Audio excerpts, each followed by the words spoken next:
రాబోయే రోజుల్లో 2.0 చూపిస్తా అన్నాడు. ఏ 2.0 చూపిస్తాడు? అసలు ఆయన పరిపాలన ఏం జరిగిందంటారు? అందరికీ నమస్కారం. అసలు 1.0 అంటే ఏందో తెలుసా జగన్మోహన్ రెడ్డికి? లేకపోతే 2.0 తెలుసా?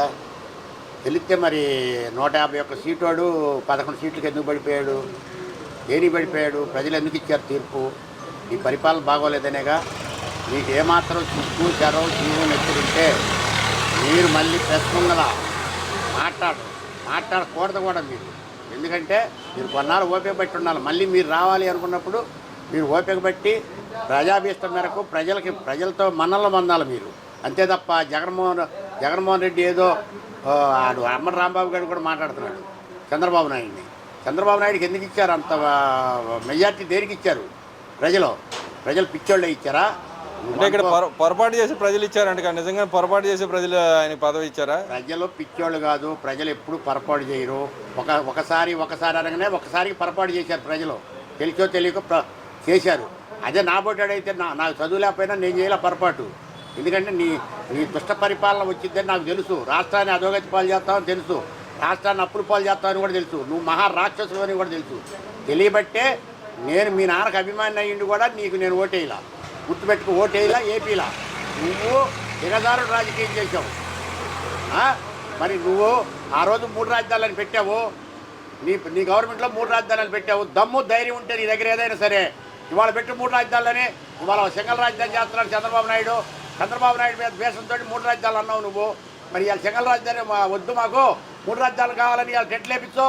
కానీ ఇప్పటికీ మరి లెటర్లు రాస్తానే ఉన్నాడుగా, వరల్డ్ బ్యాంక్ వాటికి రాస్తా ఉన్నాడుగా రాజధాని వద్దు. వరల్డ్ బ్యాంక్కి రాసే లెటర్లు దేనికి పని చేస్తాయి? నేలకు తీసుకోవడానికి పని చేస్తాయి. కాకపోతే జనం అనుకుంటారు ఈయన లెటర్లు పెట్టక ఈయన పెద్ద లీడరా, ఈయన ఏమన్నా వరల్డ్ బ్యాంక్కి ఈయన ఏమన్నా జాతీయ పార్టీ నాయకుడా? మరి ఎందుకు రాస్తున్నాడు అంటారు? దేనికి పని లేక జనాన్ని మభ్య పెడతానికి. మళ్ళీ నేను రైతుల పక్కన ఉంటాను, ప్రజల పక్కన ఉంటాను, నేను బ్రహ్మాండంగా చేస్తాను, ఇక్కడి నుంచి చూసుకోండి. ఏంది నువ్వు చేసేది? అసలు అది చెట్టు మొక్క వేయగానే అది పువ్వు పోయగానే తెలిసింది అది ఉల్లి పువ్వా మల్లె పువ్వా అని.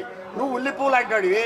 జనం తెలుసుకున్నారు. మల్లె పువ్వు పోయలేదు ఆ చెట్టునైతే నాటారు, మల్లె పువ్వు పోయలేదు, ఉల్లి పువ్వు పూసింది. ఈ ఉల్లి పువ్వు ఓట్లు మనకి ఎందుకు అనుకున్నారు? మల్లె పువ్వానికి ఓట్లు వేశారు.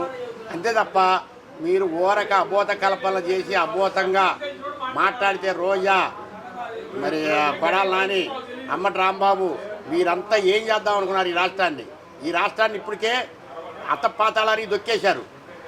మీరు ఇంకా వరల్డ్ బ్యాంక్కి పెట్టి అసలు వరల్డ్ బ్యాంక్కి ఎందుకు పెట్టాలి? మీరు తెలిసిన వాళ్ళైతే వరల్డ్ బ్యాంక్కి పెడతారా? ఇప్పుడు నీకు ప్రతిపక్ష హోదా లేకపోతే నువ్వు కోర్టుకు వెళ్ళావు. ఎవడైనా వెళ్తాడు కోర్టుకి? నీకు ప్రతిపక్ష హోదా ఎవరు ఇవ్వాలి? ప్రజలు ఇవ్వాలి. మోసపోయి ఆయనకి ఓట్లు వేశారు. మోసాలు చంద్రబాబు అని చెప్పి వాళ్ళకి తెలియదు, పొరపాటున వేశారని చెప్పి అంటున్నాడుగా. నిజంగా నేను మోసాలు చంద్రముఖ. ఇప్పుడు భగవంతుడే అందరికి మంచివాడు కాదు. చంద్రబాబు నాయుడు కూడా ఇచ్చిన హామీలు కొన్ని చేయలేకపోవచ్చు, కొన్నైనా చేశాడుగా. సుపరిపాలనగా కొన్నైనా అందించాడుగా ప్రజలకి. మరి చేయకపోవచ్చు. మరి నువ్వు ఏం చేసా 5 సంవత్సరాలు?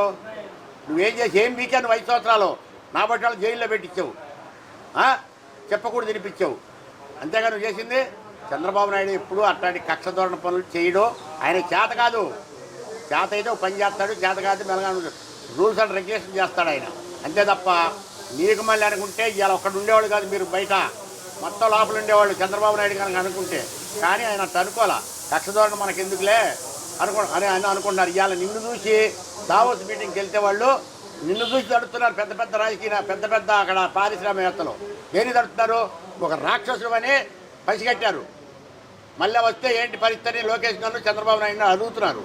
ఎందుకంటే నీ దుష్ట పరిపాలన మళ్ళీ దుష్ట పరిపాలన చేస్తాడు, మేము పెట్టిన రూపాయి మళ్ళీ వెనక్కి తిరగదు అనేది దృఢ సంకల్పంతో ఉన్నారు వాళ్ళు. అంతే తప్ప నిన్ను చూసి నిన్ను ప్రేమించి నీకు ఓటేసేవాడు ఎవడో లేడు. అన్నం తినేవాడైతే ఎవడు నీకు ఓటేయడు.